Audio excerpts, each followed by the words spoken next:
رواية العظماء يموتون في أبريل للكاتبة التونسية أميرة غنيم. تتحدث الرواية عن شخصية لحبيب بورقيبة، الرئيس الذي حكم تونس لأكثر من 30 سنة.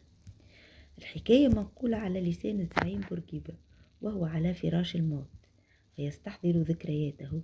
للتذكير، بورقيبة قضى 13 سنة في عزلة بين جدران دار الوالي في ولاية المنستير.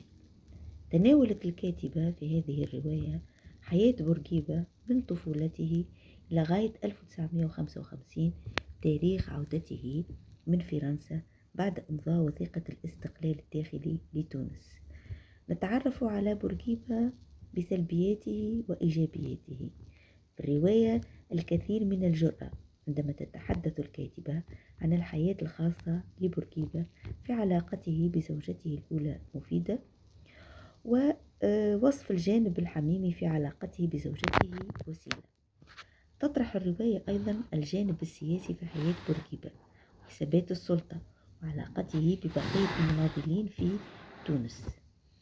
هي رواية يختلط فيها الواقع بالخيال في حياة رجل ارتبط اسمه بتاريخ تونس، فكان المجاهد الأكبر وحبيب الأمة والرئيس مدى الحياة. قراءة ممتعة.